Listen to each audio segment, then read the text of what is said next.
Sahana Bhavatu Sahanau Bhunaktu Sahaviryam Karavavahai Tejasvinavaditamastu ma vidvishavahai. Om Shanti Shanti Shanti. Akhanda Mandalakaram Vyaptam Yena Characharam Tatpadam Darshitam Yena Tasmai Shri Gurave Namaha. Ajnanatimmirandasya Jnananjana-shalakaya Chakshurummilitam Yena Tasmai Shri Gurave Namaha. Gurur Brahma Gurur Vishnu Gurur Devo Maheshwara Gurureva Param Brahma Tasmai Shri Gurave Namaha. Stavaram Jangamam Vyaptam Yat Kinchit Sacharacharam Tatpadam Darshitam Yena Tasmai Shri Gurave Namaha. Chinmayam Vyapiyat Sarvam Trailokyam Sacharacharam Tatpadam Darshitam Yena Tasmai Shri Gurave Namaha. Om Bhartaya Pratibodhitam Bhagavatam Narayanena Swayam Vyasena Gratitam Purana Munina Madhye Mahabharatam Advaitamritavarshinim Bhagavatim Ashtadashaadhyayinim Amba Tvamanusandradami Bhagavad Gita Bhagavad-veshinim Yam Brahma Varunendra Rudra Marutaha Sunvanti Divyaistavai Vedai Sangha Padagramopanishadai Gayanti Yam Samaka Jnanavastita Tadgadena Manasa Pashyanti Yam Yogino Yashyantam Na Vidusura Suragana Devaya Tasmai Namaha. Devaya Tasmai Namaha.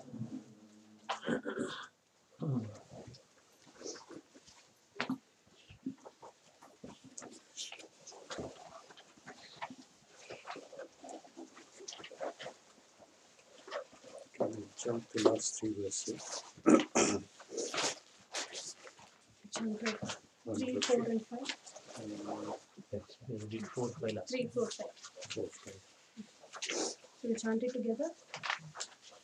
Yo Mamajamanadincha Veti Lokamaheshwaram Asammudasamadhyeshu Sarvapāpai Pramuchyate Buddhirjnānamasammohaha Kshama Satyam Brahmashamaha Sukham Dukkham Bhavo Bhavaha Bhayam Cha Bhayameva Cha Ahimsa Samata Tushtihi Tapodanam Yasho Yashaha Bhavanti Bhava Bhutanam Matta Eva Pritagvidaha.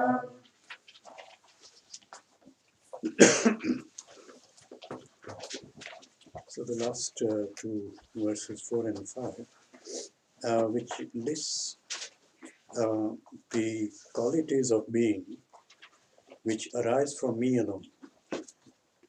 So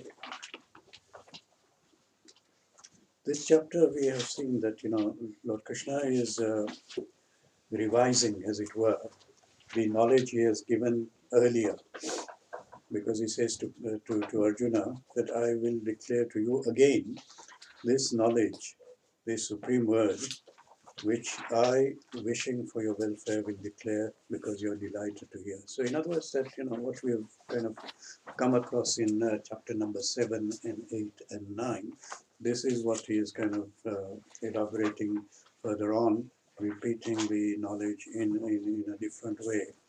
So chapter number 10 is, in a very broad sense, we can say that chapter number 10 is talking about the one in many.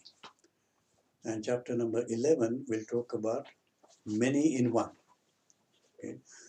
What is the point of all this? The point is that we are trying to recognize the divine in everything.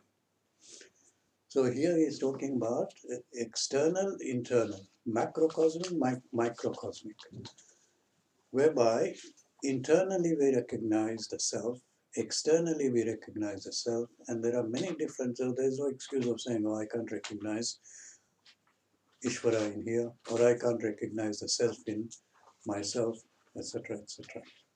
So he's giving us all different ways in which the divine can be connected with, the divine can be engaged with, the divine can be recognized, and most important of all, the divine can be identified with.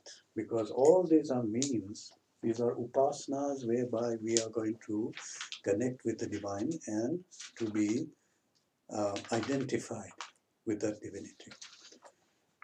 And what is the point of all that? The point is that, the mind needs to become purified. So the purification of the mind is going to come through this 24/7 connection with divinity, right? So just like we have all the other sadhanas, this is the sadhana which we have to engage in the way in which that every moment, every time, every perception is related to the divine. Then there is no question of escaping from the divine. All the time we are engaged with that. And that leads to what? That leads to the purification of the mind. The purification of the mind consists of the me and the mind eventually kind of going out of existence in terms of identifying with the body-mind intellect. We are no longer identifying with the body-mind intellect, but we begin to identify with the divinity, external, internal, any way you can see divinity, we are beginning to identify with that, and therefore that becomes a very powerful sadhana. That sadhana which then leads us to the purification of the mind, and with the purification comes the complete identification. So this is the whole logic. So why Lord Krishna is repeating this knowledge again? Why is he telling us all these divine glories in different ways, vibhutis, and how this is related to our realization of the self? All this should be kind of clear in our mind. What is the logic behind all these things which he is describing? So, he's kind of telling us about the rishis and the devas. Then we saw how the knowledge of the Lord as the one who is unborn, beginningless, and as the Lord of the world, he is undeluded and liberated. So in this particular verse number 3, he is giving us the goal as to what is the goal. The goal is knowing him as that which is unborn, beginningless, and the great lords of the world. So when we are in that position of knowing that, then we are ready to get rid of our delusion, number one, and to get liberated from all sins. So this is the ultimate kind of goal which is being mentioned here, and he therefore puts it in the context of now in number 4 and 5 in terms of what? What is he talking about here? Listing all this. Huh?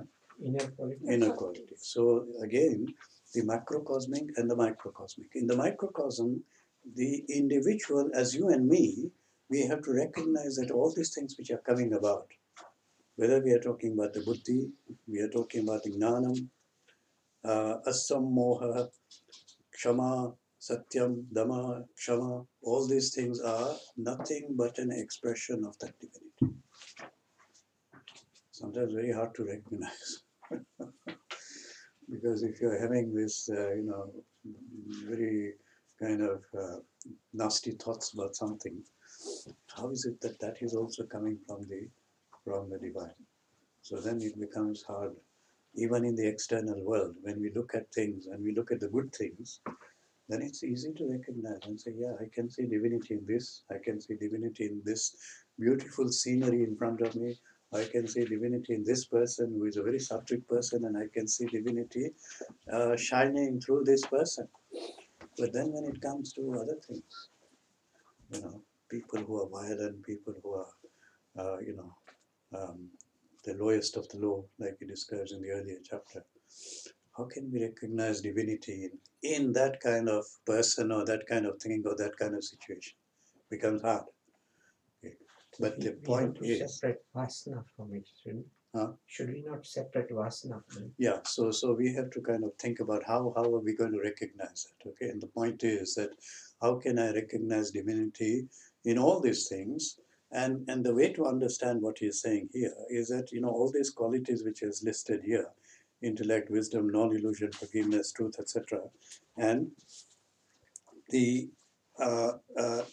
these are seen as indicators of the Sarvaloka. You remember in the last verse he was talking about Sarvaloka Maheshwara.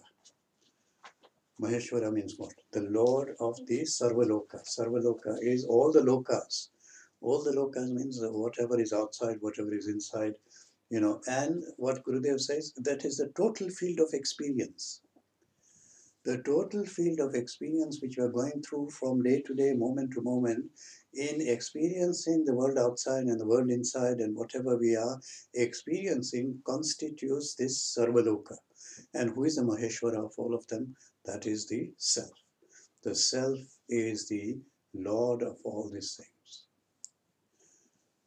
And therefore, it means that we have to recognize that beyond the waves in the ocean, there is just the water. Okay? So this is the way in which to recognize what lies beyond all these manifestations. And therefore he keeps on repeating, I am the origin of all these things. So when we begin to see the origin of everything, then we begin to see that all these are manifestations of that divine self. So in the internal world of experiences, we can begin to identify these things which are named here, and although many of them are positive qualities in which it is easy to identify the self, the divinity, some of them are also negative things like infamy, and he's talking about fear and all this kind. But in fact, what Gurudev is saying here is that these qualities almost indicate a complete classification of the entire world of beings and their field of experiencing, and therefore, this is the status of the Lord who rules all these experiences. So, what are these things? And each one we can have a look at and see what is this intellect, buddhi, what is gnanam, and so on and so on. And these positive qualities and the negative qualities, like we say, are expressions of the what you call the filter of the vasanas, will give rise to different expression. Okay. So these are the diversified forms of the various things taking place in our inner world, coming from the undiversified source of the self. The self is undiversified, it is one, but it appears as many, and this appearance of this many is what we perceive firsthand through our senses and through our mind and through our intellect. The trick is here is what really? The trick is that when I when I see the buddhi, when I see the wisdom, when I see the satyam, etc., when I see any of these indicators, what I'm saying is that where is the source of this particular entity or this element? And when I begin to trace the source of these things, where do I reach? I reach the substratum. Okay, just like when I'm standing in front of the ocean and I see many different waveforms, and I see this is a small wave, a big wave, a large wave, a tall wave, a small wave, etc. I see all different kinds of waves. But I can fix my attention on the waves and try to see the diversified forms of the waves. But when I go beyond the diversified forms of the waves, I come to the undiversified Ocean. water. Okay, so water is a substratum. The waves are just the expression of that water, manifesting itself in many different forms, and we give many different names to these kind of waves. And the idea is to shift our attention from the perceived to that which lies beyond the perceived. To go from the name and the form to the nameless and the formless. That is the shift of attention which is required. Okay. Therefore, he is pointing out to us, just like, we point out to the child, look at this is called a pot. This is called a book. This is called a pencil. So Lord Krishna is pointing out each and every small thing so that there is no missing anything. Okay. So what it means, and here he's saying, is continuing this idea that the self is the material as well as the efficient cause of the world of plurality within and without the individual. So you remember there are, one can say, the cause-effect relationship, and one can say that there are three elements of the cause. Which one are these? One is the material cause, the second one is the efficient cause, and the third is, these two are mentioned here. What is the third one? The instrumental. Okay, instrumental. So just remember the pot and the potter and the potter's wheel. Three things. In order to make the mud pot, you need all these three things. The efficient cause is the potter himself, okay, who gives the whole direction towards making the pot. The material cause is what? The mud, the clay. And then the instrument is the potter's wheel. So all these three things are required as a cause of the mud pot. Now what he's saying here is that the Lord is the material and the efficient cause of all these things. In other words, that the material is arising from there, from the Lord, and the efficient cause which makes the whole universe and the cosmos and everything to move about and function in the way it is functioning, okay, is really nothing but Ishvara functioning in the whole cosmos. And here in the internal world, then he is talking about the all these qualities which are being described here, the qualities of being are derived from the material and the efficient cause. So the point here is what? Is that when I think about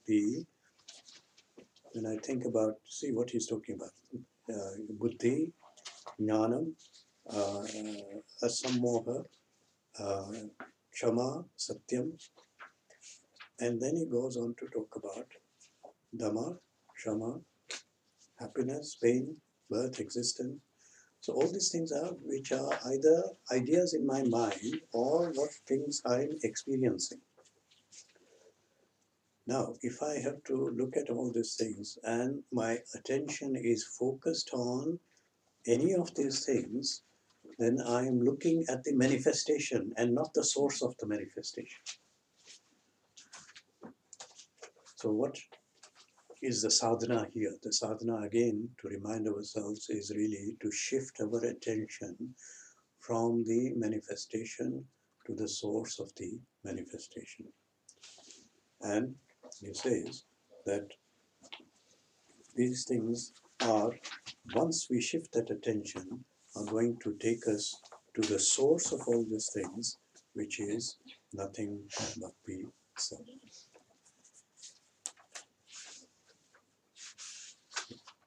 So this is the inner world, this is the Sarvaloka he is talking about, and the Maheshwara is the Lord of all the worlds, and this is the seer and the seen. Again, this is a fundamental viveka which needs to be carried out in Advaita Vedanta. Okay? The seer and the seen. All this is describing here can be grouped under seen. The external world is seen, the internal world is seen, and the seer of this seen is what? The self. Okay? So self is the seer, and everything else which falls in the realm of the macrocosmic and the microcosmic is that which is seen. And that which is seen is not the reality. That which is seen is a phenomenal world which is created through Maya, and the problem is that we take that to be real and we have no knowledge of that which is the absolute truth.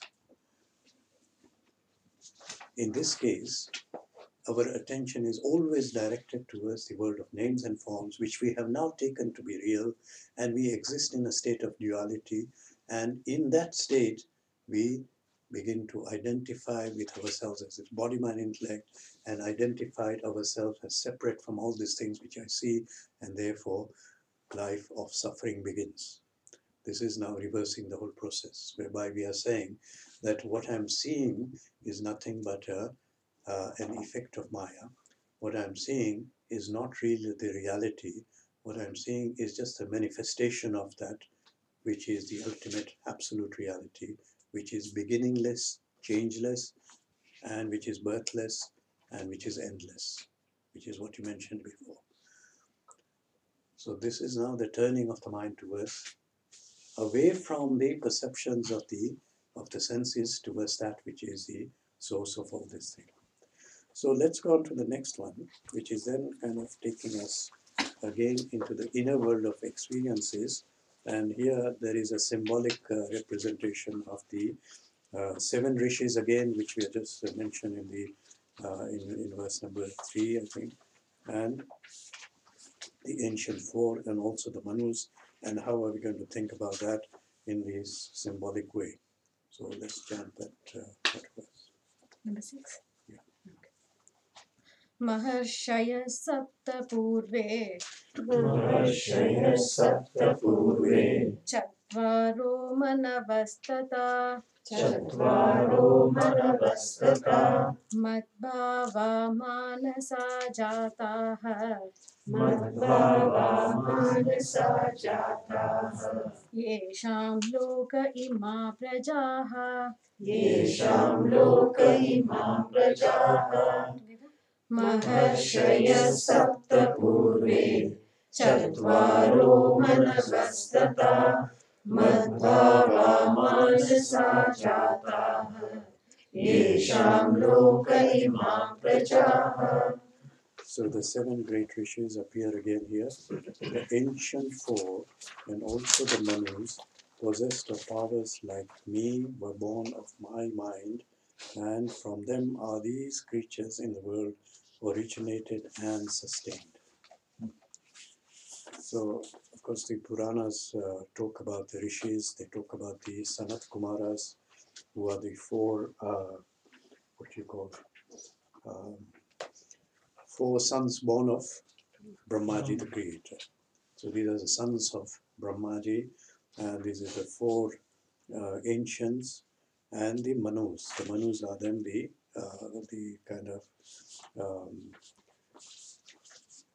original, the primal man, as it were, arising in every kind of yuga.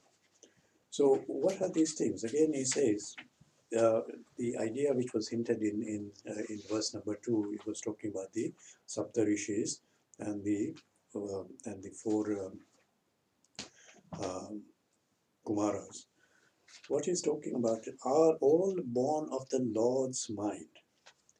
So again, the source and the manifestation of that source in many different ways. And here it is specifically related, according to this interpretation, as aspects of the individual. These are different aspects of the individual, and here the 7 rishis which are found in the Puranas are nothing but the 7 things mentioned here. What are these 7 things? The 5 sense stimuli, which together constitute the world of experiences, and then the buddhi and the ahankara. So 7 different aspects of the individual, which together constitute the world of experience in each one of us. So if we think about experience, where is the experience located? The experience is located in the senses. How are we kind of aware of that experience? First of all, there is reception of the outside world through the senses. So I receive the world of names and forms through my senses. That reception is then converted into perception. Okay, so reception through the senses, perception through the mind and the intellect. So the reception which is coming through the senses is presented to the intellect, the mind and the intellect, and then it begins to interpret and say, I see a pot, or I see a pot in the plant in a pot. And that particular idea is coming in the intellect, which then interprets and gives a label and gives the meaning to this particular reception which is coming through the senses. Sense stimuli, intellect, and then what happens when I say, I see the pot, what happens? The identification has come. Okay. Now this is where the ahankara comes in. So the ego then owns up this experience which is coming through the senses and through the intellect, and it owns it up, and therefore this now becomes the world of my experiences. I've already identified with whatever is going on. If we know that the seer is not I, it's the bigger I. That's right. Then how could we identify? So that is the whole point, is that we have to go beyond this identification with the senses, with the intellect, with the mind, with the ego, ahankara, and then we have to go beyond. So what he's saying here, all these things are arising from me. In other words, that the reality is me, which is a self, and these are nothing but secondary manifestations of that ultimate reality. So the idea, as I was saying, is shifting our attention. So when I shift my attention as I, the ego, who is the seer of all these things, to I as the self, who is the seer of this scene, as the ego and the intellect and the sense stimuli, then I have shifted my attention to the reality. Just like I shift my attention from all the waves to the water and say, this is all nothing but water.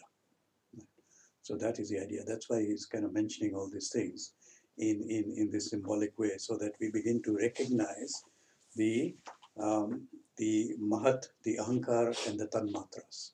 This is a Sankhya language which is using here, and as we know that in Sankhya, how it is described is that the Purusha and the Prakriti come together to manifest itself as this world of names and forms, including ourselves. So the first evolute of Prakriti, according to this, is Mahat. Mahat is the intellect. Out of the Mahat or the intellect arises the ego. Out of the ego arises the Tanmatras, which is the undiversified 5 elements, and then so on and so on. So what he's saying here is that really this is nothing but the manifestation of that which is the source of everything else, which is the self, And when we begin to recognize the ego which is the ahankara, we begin to recognize the functioning of the buddhi, we recognize all the stimuli which are coming, and then we shift our attention from all these things to the self. Okay, so in other words, that the process which then Gurudev describes here is really what I've just talked about. He says, in the self, since it is all full, there must necessarily be a potential for thought disturbance. So this is the self. Thought disturbance arises, and he says, in the individual manifestations, they are incapable of disturbing us. But what happens is, as soon as we get identified with it and say, this is my thought, this is my thought process which is taking place, all these are the stream of dynamic thoughts which are happening here, then they become mighty and powerful enough to destroy our peace and tranquility. So, the idea here is very simple, in the sense that if I identify with anything, then whatever happens to that which I've identified with will affect me. Okay. So normally, in the family, we identify with our immediate family. This is my daughter, this is my son, this is my spouse, etc. And then that identification within that relationship then leads to this kind of disturbance of the peace and tranquility when the person who I'm looking at, who I have identified with, is either suffering or in pain or something else. Then I begin to at once begin to suffer the same kind of pain. Why? Because I'm identified with it. Just like when I identify with my hand, something happens to my hand, it is me who is suffering. And when I extend that identification to the other person, right, and I see this person is suffering, then I also begin to be affected by that suffering because I've been identified with it. Okay. So, in other words, that this identification is really the culprit in the whole thing.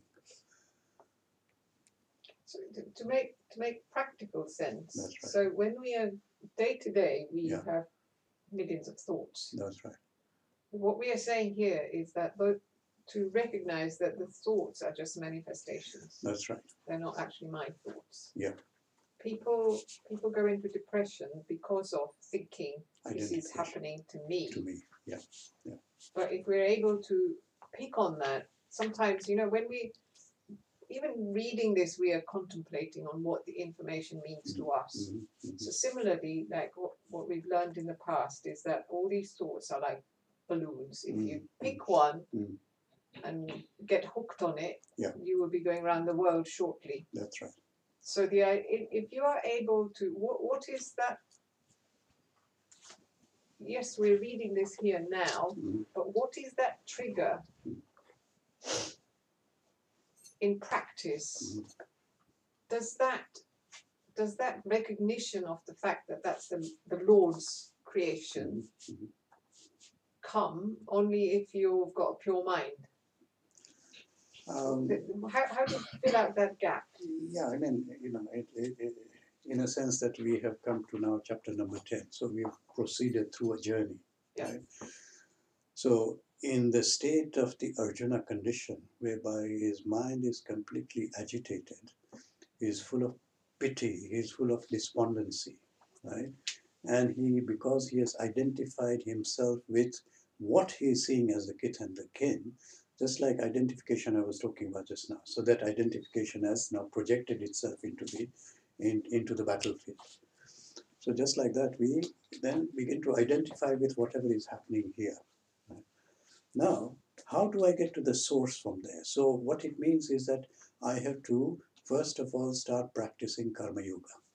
So located in that identity, I begin to change my perception of things, my relationship with my desire, my relationship with my action, and my relationship with the fruit of the action.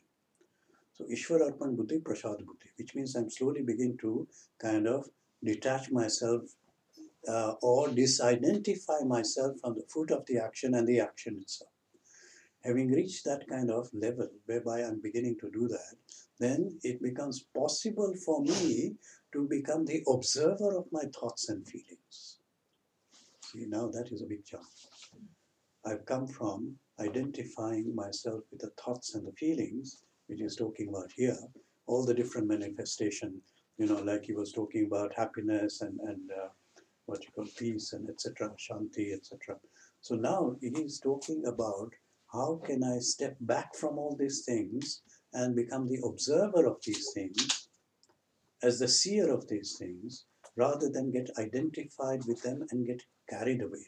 So what is the practical application, in other words, is that moment to moment I have to step back again and again so that I become the observer of these thoughts and processes which are taking place, and then to recognize that this is not me. See, this is what the fundamental kind of practice is. Now that begins to lead us where? It begins to lead us to disidentification. See, the thought has got so much power. And especially when we identify with what he's saying, when we identify it is so powerful that people, like you say, become depressed because they have this thought which has now gripped them, got hold of them, and got hold of that identity because they are so much identified with it that they go into a kind of despondency, just like Arjuna. So what's the difference between this thing that we are talking about now, the disidentification, and renunciation? Yeah. So renunciation is really the way in which I am going to look at the relationship between this me as this ego identity, which has attached itself to various things, okay, and got identified with various things, and through the renunciation, through knowledge that this is not me, I begin to let go. Okay, so if I say this is a result of my action, and I've got identified with it. If I say renunciation of the fruit of the action, what does it mean? It means that I have let go of the attachment to the fruit of the action. So there are two things which are taking place: detachment and disidentification. And these two go hand in hand, because every element of attachment has got an element of identification. Every element of identification has got an element of attachment. Attachment means that there is an object of attachment. Identification means there's a sense of identity. So the two things are intimately connected together. So when I begin to renounce what I'm saying, I'm beginning to say that the things which I'm attached to, I'm slowly beginning to renounce them so that they are no longer part of my identity.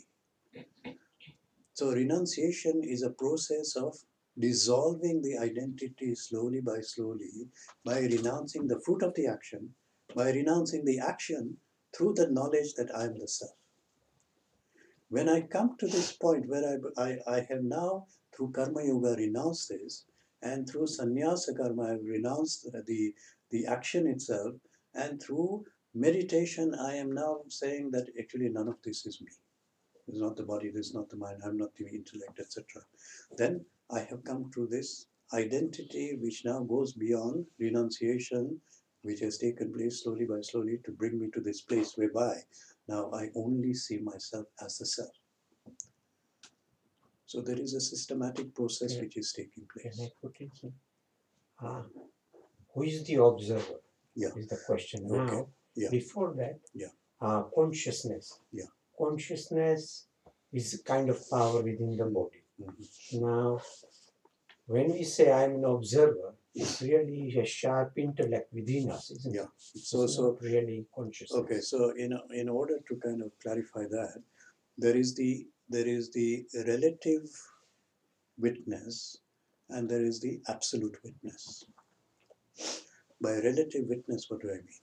I mean that I've not yet realized the pure consciousness, but in my relative awareness of all these things which are taking place, I become aware of the thought process and become the observer of that thought process, whereby there is still a sense of duality, there is still a sense of identification with this awareness and observer. So from the ego identity, I become the observer identity. From the observer identity, which has got a sense of I-ness, I drop that sense of I-ness and I become the absolute witness. Okay, so basically three types of kind of three identities, as it were. Very difficult to reach absolute. It's difficult, but we can start with the relative observer, because that is is again a good step to move towards, because that is actually bringing us right to the threshold. So it's like I'm sitting here and I want to go outside that door. Slowly by slowly I take the steps to come reach this threshold. Once I reach that threshold, I'm not very far. It's just a jump which is going to take place. Although it's a big jump, it's a quantum jump, but it is possible then to reach across the threshold.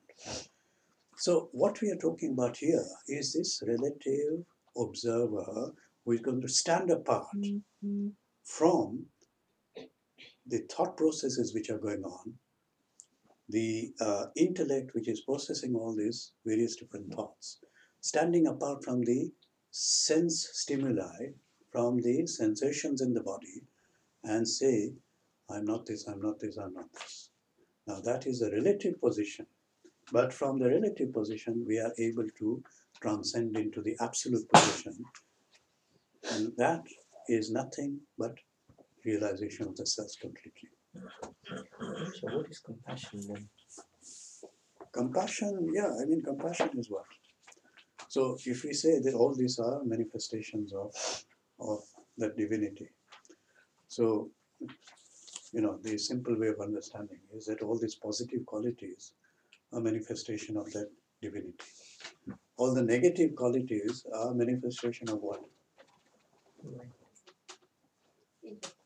Of the ego, of the vasanas, right? So, in other words, that the more the ego expresses itself, the more the negative thoughts and the negative kind of manifestation will take place. So much so that when a person is completely identified with the ego and completely rejecting the idea that there is anything beyond the ego, he becomes one of these mudas.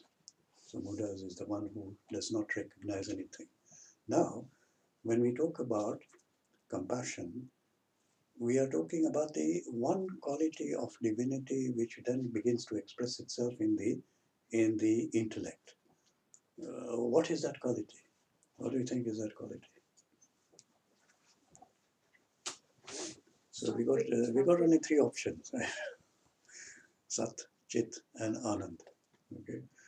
So it is the Ananda part when it is expressing itself through the intellect in relationship to an object of my attention, it then becomes compassion. That is a true compassion, not pity. Pity is something else which belongs to the ego, because pity then separates out the me who is superior to this person, and I pity this person because he doesn't have what I have. Okay, but true compassion actually arises out of that ananda, which then translates itself as in the objective world as compassion. Why? Because it recognizes the oneness in everything. Okay? So compassion is based on oneness. Pity is based on difference. So it is arising, it is like a kind of an expression of that divinity. So somebody like Mother Teresa, when she's identifying, the pain and suffering of the people, what kind of identification is that? I know she's. From the Christian point of view, then compassion is about recognizing the suffering and knowing that that suffering is part of the humanity, and knowing that that is what needs to be taken care of. So in a broad way, what it means is that the suffering of Christ, right, is then kind of translated as suffering of humanity, and that compassion which is expressed is compassion towards the manifest human suffering, which is then connected with the divine or God. So it's slightly different concept, but again we are talking about connection with divinity. That's again is the common element. Right? So in this case also, what we are saying is that, as I mentioned before, is that it's easy to recognize divinity in positive things, but not so much in the negative things. But what we have to say is this: put both of these categories, the positive and the negative, into one category called that which is the observed, that which is the manifestation of the divine. Okay, and once we put it in that way, then we can begin to get away from this idea that divinity is expressed only in one kind of way, and come to the source of all these things, which is the real divinity.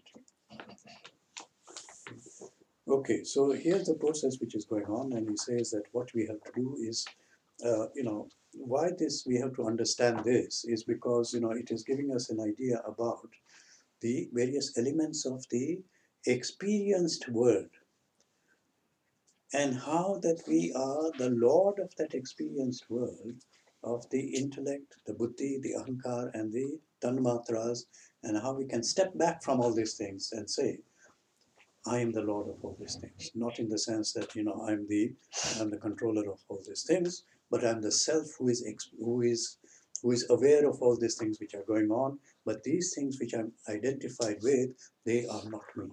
So disidentify with all these things. Then he talks about the four ancients and the manus. So the four ancients are here, the four sons of the eternal boys, like he says, Kumaras. Kumar means the eternal boy, and these are the sons of Brahmaji. Sanat Kumar, Sanaka, Sanatana, Sanadana. The creator in us is but the life in us functioning through an urge to create in any field. Okay? So Brahmaji is not some abstract entity existing somewhere else, but again, the relationship between the macrocosm, Brahmaji as a macrocosm, creator of the whole universe, and Brahmaji as the microcosm, which is the creator of all these urges and thoughts and whatever is going on. So in this case, the four ancients refer to the four aspects of the antakarana.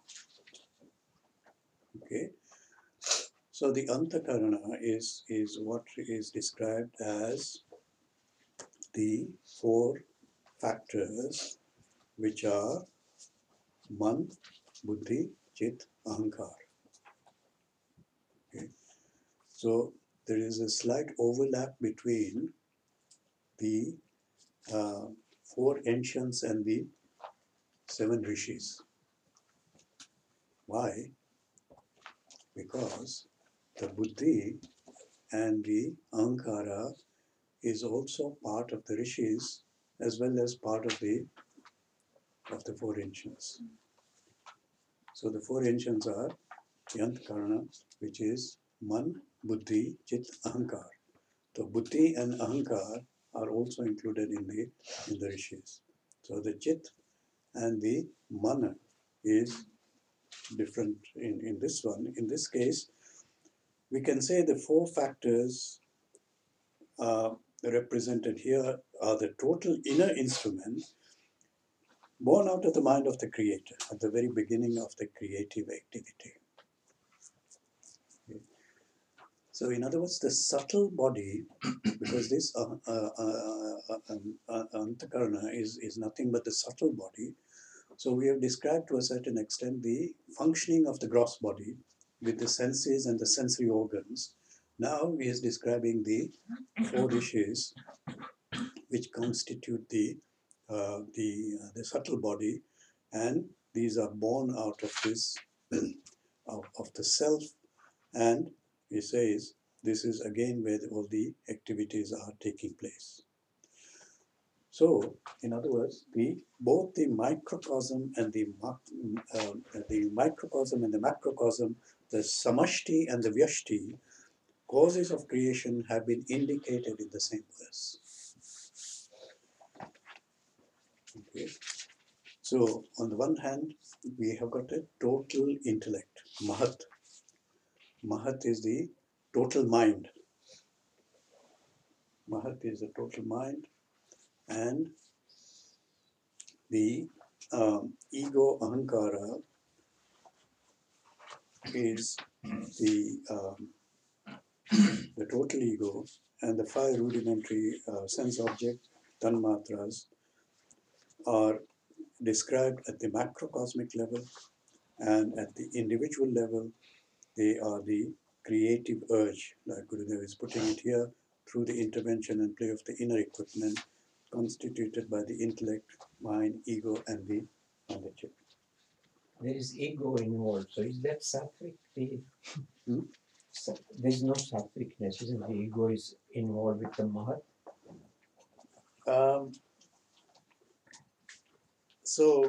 The total intellect, Mahat, and the ego, what are you saying? Ego is...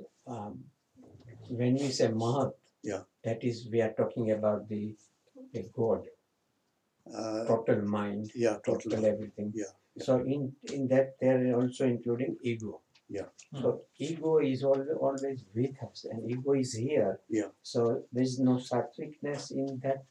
So that is constituting the totality of whole creation, which includes everything, right?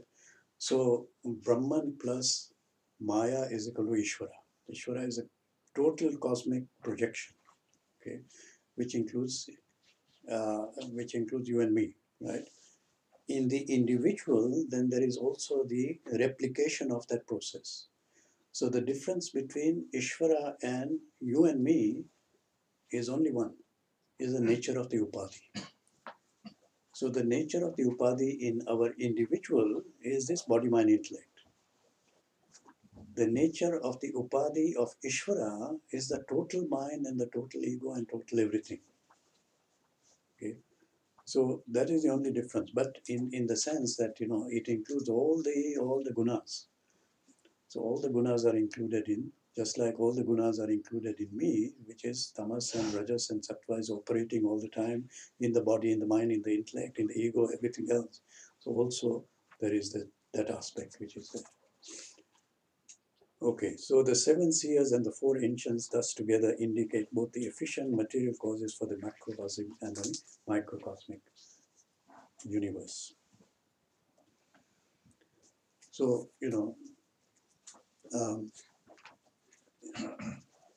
Lord Krishna is repeating this again and again. Why? Because he wants us to understand this very clearly. That, don't think of,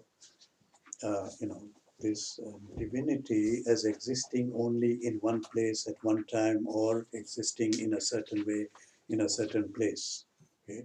It means that divinity is really to be seen with and engaged with in every aspect of the macrocosmic and the microcosmic.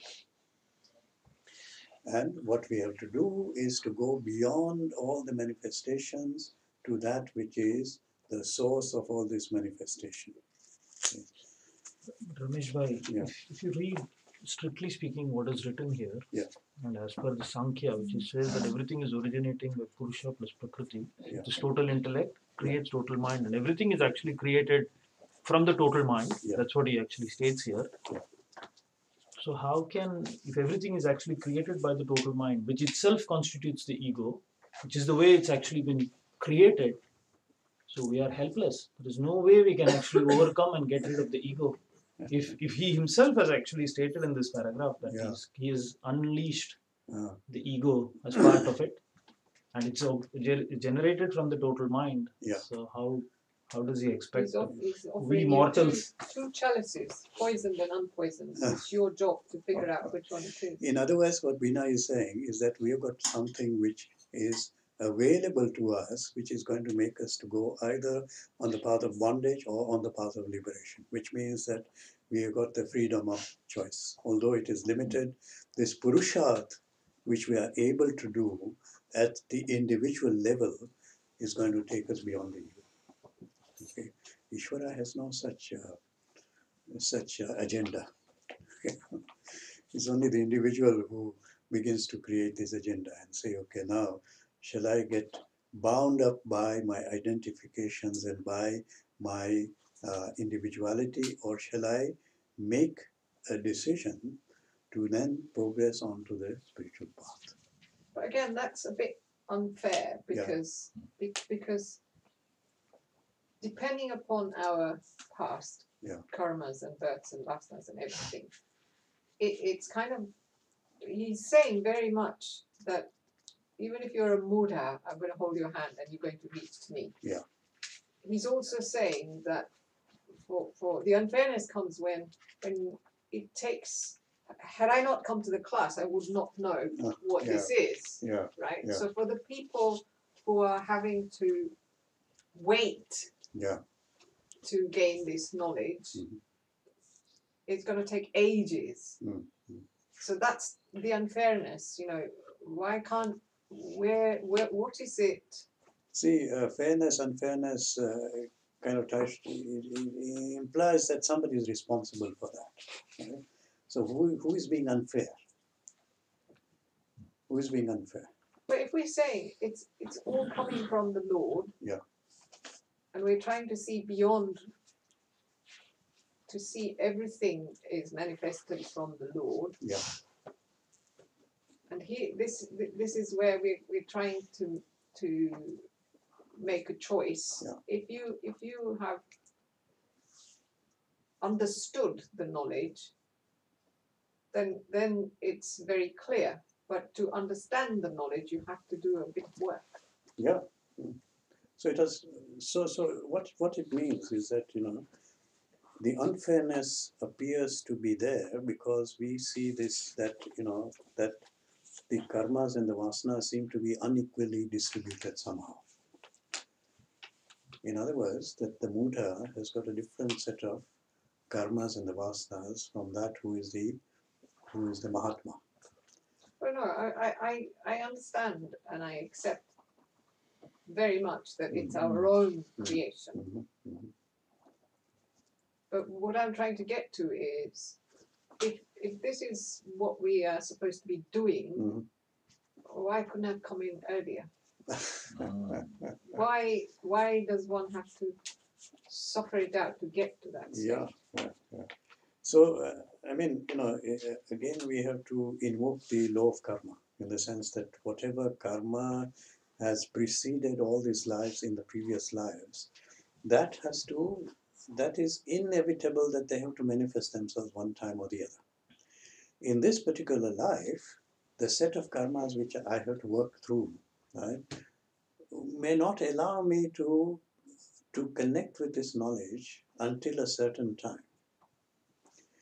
If my karmas and my vasanas are aligned together in the sense that, you know, immediately I'm born in a family of yogis, like you mentioned earlier, then immediately I'm connecting because the vasana is already there, and the circumstances in which I find myself amongst a pious family, then immediately that starts manifesting itself. But because the force of my karmas will not allow me to express some of these vasanas which are lying dormant for them to then manifest only when the karmas begin to align themselves with the vasanas. So it means that we have to think about how can I actually begin to get connected with this knowledge, whether the karma is this or that.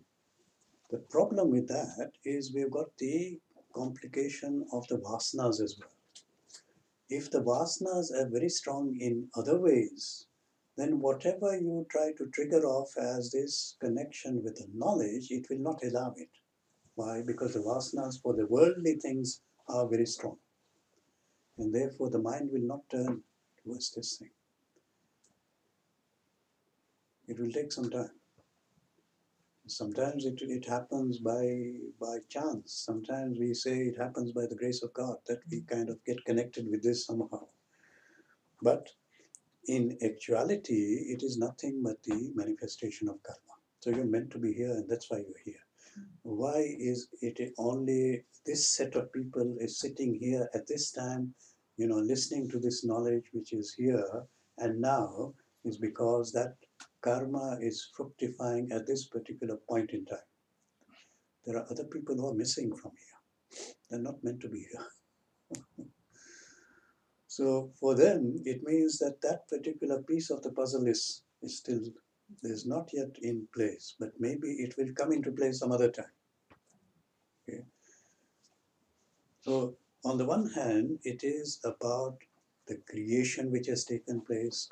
On the other, there is the kind of macrocosmic karma which is taking place. On the other hand, it is the individual karma which is now manifesting itself. So in the macrocosmic way, the cycle of karma is what? It is the 4 yugas. The 4 yugas, when they go through, then it is the karma which kind of evolves itself in this way. And in the individual, it is the sum total of all the past actions which I've done and which are now have consequences which are then going to manifest at an appropriate time. That's why we say that, if you got a life in which, remember Vivek Chudamani what it says, if you got Manushyatvam, if you got Mumukshatvam, and if you got a Mahapurush who is in your life, a teacher or a guru who is in your life, if you don't turn towards spirituality, it is as if committing suicide. Very strong words which Shankaracharya talks about. Because you don't know what is in the next life. You don't know what the next prarabdha, set of prarabdha is going to be. But while you have it, if you fail to use this opportunity of the human birth, this urge towards knowledge, and somebody to actually give you the knowledge, then actually it's like committing suicide if you don't use this opportunity. In other words, these people are behind in the evolutions. They have not evolved to this level. Perhaps we are in the 7th standard, they are in the 1st standard. Yeah. Maybe they continue to fail in the 7th. They will have into double promotion. That's right. Yeah, and what the important differentiation is about what? It is to what extent are we identified with, and to what extent are we attached with the things of the world. So the greater the identification and the greater the attachment, the kind of lower down the path we are. And as we begin to have less and less of that, then we are moving towards class number 7.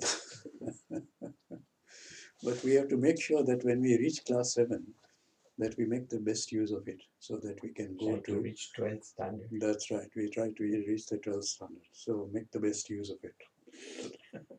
Okay, so this is the Vyashti and the Samashti being described only to make us aware that all these are different elements of our experience, which then we need to think about what is the relationship between the self and all these elements, and how can I begin to step back from this which I've identified with, either in the individuality or with the world, and through attachment. How can I step back from all this to recognize, like he was talking about in verse number 3, that when we step back, what happens? I know the self as that which is unborn. I know the self as that which is beginningless, and I know the self as the seer of all these things and the Lord of all these experiences. That is what is supposed to happen. And then he kind of talks about that in the next verse, number 7, which we'll take up next time. And here he talks, he kind of gives us another idea about yoga. He talks about the yoga which is unshakable, unshakable, tremorless yoga. What is this tremorless yoga? He's talked about Buddhi yoga. He's talked about, what other definitions of yoga: samatvam, karmasu koshalam, dukkha samyoga, yoga, viyogam yoga. So all these are different ways of expressing this idea of yoga, what it means. And in the next one, we're going to talk about this tremorless yoga. So we'll conclude there for the time being. Om Sarve Bhavantu Sukhinah, Sarve Santu Niramaya, Sarve Bhadrani Pashyantu, Ma Kashchit Dukkhavat Bhavet, Asato Ma Satgamaya, Tamaso Ma Jyotirgamaya, Mrityorma Amritam Gamaya. Om Purnamada Purnamidam Purnat Purnamudachyate Purnasya Purnamadaya Purnameva Vashishyate. Om Shanti Shanti Shanti. Hari Om Shri Gurubhyo Namaha. Hari Om.